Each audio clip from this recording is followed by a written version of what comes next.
Assalamualaikum warahmatullahi wabarakatuh. Perkenalkan, nama saya Cindy Aprilia dengan NPM 2014151042 dari jurusan Kehutanan Fakultas Pertanian Universitas Lampung. Kali ini saya akan mempresentasikan hasil jurnal Penegakan Hukum Perdagangan Harimau Sumatera di Indonesia berdasarkan CITES yang ditulis oleh Fathiha Firdausi dan Emy Latifah. Table of content yang akan saya sampaikan yang pertama ada pendahuluan, metodologi, hasil pembahasan, serta kesimpulan. Harimau Sumatera atau Panthera tigris sumatrae merupakan salah satu hewan endemik Indonesia yang terdapat di Pulau Sumatera. Pada saat ini harimau Sumatera dinyatakan hampir punah. Hal ini disebabkan oleh kerusakan habitat maupun perburuan liar. Yang pertama yaitu ada pendahuluan. Harimau Sumatera atau Panthera tigris sumatrae merupakan subspesies dari harimau yang sedang diperjuangkan agar tidak punah. Subspesies ini adalah bagian dari 6 subspesies lain yang masih ditemukan di bumi. Satwa besar yang sering dijadikan sebagai lambang dan dianalogikan dengan kekuatan ini ternyata tidak dapat berkutik melawan tekanan terhadap hutan alam yang merupakan rumahnya. Di Indonesia, hanya harimau Sumatera yang masih dapat ditemukan. Setelah punahnya, harimau Bali atau Panthera tigris balicca dan harimau Jawa Panthera tigris sondaica pada tahun 1930-an dan 1970-an. Permasalahan perdagangan satwa menjadi suatu hal yang mendapatkan perhatian dari dunia internasional karena kegiatan perdagangan ini banyak yang memperdagangkan bagian-bagian tubuh satwa yang dilindungi oleh hukum seperti kulit harimau, gading gajah, dan organ tubuh lainnya untuk kebutuhan manusia. Volume perdagangan satwa yang semakin meningkat mengakibatkan populasi beberapa satwa di berbagai negara mengalami penurunan. Salah satu satwa yang menjadi komoditas perdagangan adalah harimau Sumatera yang memiliki harga jual yang tinggi. Perdagangan harimau Sumatera memiliki harga jual yang tinggi dikarenakan permintaan pasar akan bagian tubuhnya yang cukup tinggi. Peraturan mengenai perdagangan internasional terhadap spesies satwa dalam hari ini harimau Sumatera secara internasional diatur dalam Convention on International Trade in Endangered Species of Wild Fauna and Flora atau CITES. Indonesia telah meratifikasi CITES melalui keputusan Presiden nomor 43 tahun 1978 tentang pengesahan Convention on International Trade in Endangered Species of Wild Fauna and Flora yang selanjutnya dibentuk peraturan perundang-undangan dan peraturan pelaksanaan atas proses ratifikasi CITES.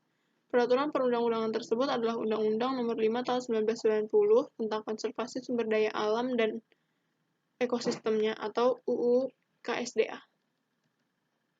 Yang kedua yaitu ada metodologi. Penelitian ini merupakan penelitian normatif dengan pendekatan penelitian sinkronisasi taraf vertikal. Penelitian taraf vertikal merupakan sebuah penelitian terkait peraturan yang berbeda, derajat yang mengatur bidang kehidupan tertentu. Adapun jenis data yang digunakan dalam penelitian ini adalah data sekunder. Data sekunder ini terdiri dari bahan hukum primer, bahan hukum sekunder, dan bahan hukum tersier. Yang ketiga ada hasil dan pembahasan. Kasus perdagangan ilegal harimau Sumatera menjadi salah satu perdagangan satwa langka yang terus meningkat di Indonesia dengan nilai perdagangan yang telah mencapai 5 juta US dollar per tahun.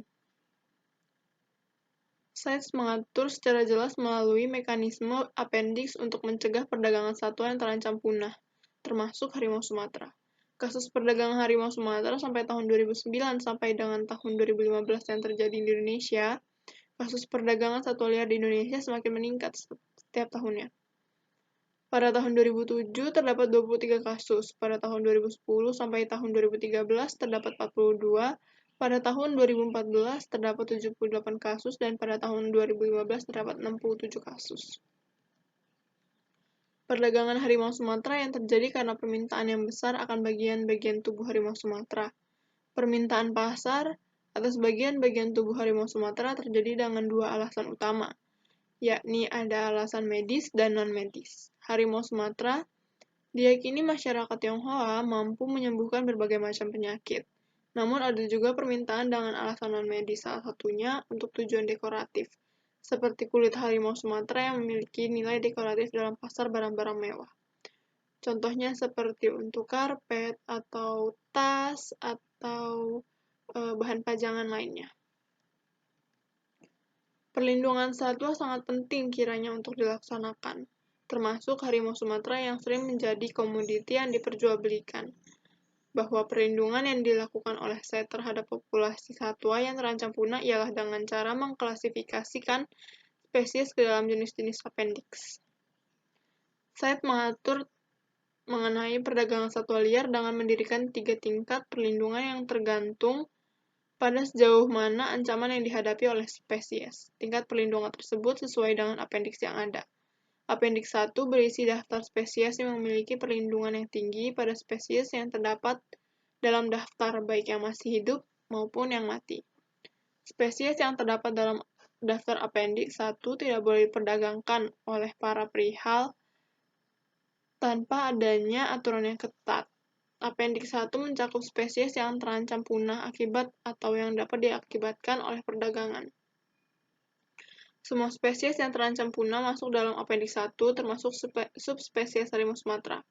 Oleh karenanya, izin atas perdagangan harimau Sumatera hanya dapat dilakukan untuk keadaan yang luar biasa, seperti untuk konservasi, pameran, pendidikan, dan ilmu pengetahuan.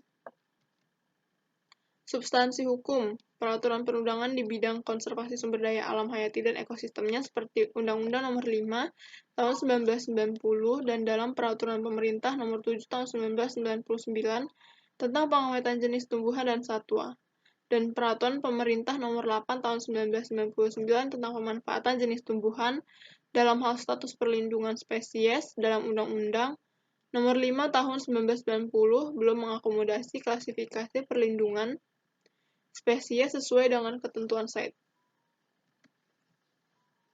Permasalahan pada Peraturan Undang-Undang Nomor 5 Tahun 1990 tentang konservasi sumber daya alam dan ekosistemnya adalah aturan tersebut mengatur terlalu banyak mengenai sumber daya alam sehingga kurang berfokus pada masalah perdagangan satwa ilegal. Kemudian, sanksi yang diatur dalam UU KSDA sudah tidak relevan dengan keuntungan dan kerusakan yang dialami oleh suatu ekosistem dan ancaman kepunahan pada suatu spesies. Dalam hal ini, contohnya adalah harimau Sumatera.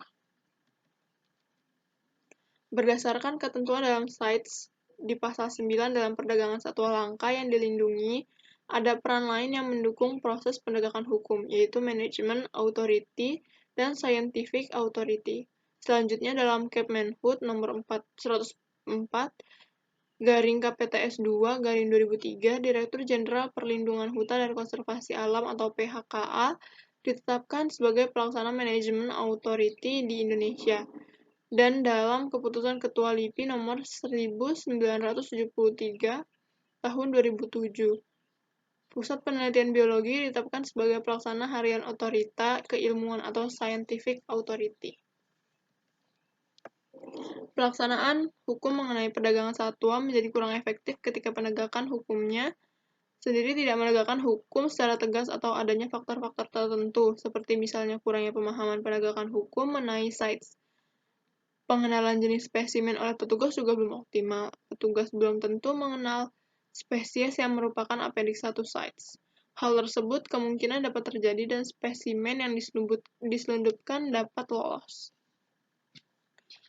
Koordinasi merupakan suatu cara kerja yang dilakukan untuk meningkatkan hubungan baik sehingga memudahkan dalam melakukan pekerjaan, saling menjaga kepercayaan, saling mendukung, dan saling menghargai dalam setiap kegiatan yang dilakukan. Kondisi ini akan tercipta apabila masing-masing pihak mampu bekerja dengan baik dan merasa saling membutuhkan. Tidak adanya koordinasi dari aparat penegak hukum yang berkompetensi dalam hal ini perlu dicermati dengan jelas. Yang terakhir yaitu ada kesimpulan, penerapan CITES di Indonesia masih belum sempurna sehingga masih banyak harimau Sumatera yang diperdagangkan. Hal ini disebabkan karena penegakan hukum perdagangan harimau Sumatera di Indonesia masih belum sepenuhnya dilaksanakan dalam aturan hukum nasional di Indonesia. Aturan hukum nasional dalam Undang-Undang Nomor 5 Tahun 1990 tentang konservasi sumber daya alam hayati dan ekosistemnya masih belum mengatur mengenai perlindungan satwa sesuai dengan CITES. substansi sanksi yang diatur dalam aturan hukum nasional masih sangat rendah, dengan sanksi maksimal sehingga tidak memberikan efek jera dan rasa takut, serta sistem penegakan hukumnya pun masih belum terintegrasi. Oleh sebab faktor-faktor tersebut, penegakan hukum perdagangan harimau Sumatera masih belum mampu dilaksanakan secara optimal, sehingga diperlukan revisi terhadap Undang-Undang Nomor 5 Tahun 1990 tentang konservasi sumber daya alam hayati dan ekosistemnya terkait dengan batasan maksimal dan minimal. Mungkin itu saja yang dapat saya sampaikan, kurang lebihnya mohon maaf. Wabillahi taufiq wal hidayah. Wassalamualaikum warahmatullahi wabarakatuh.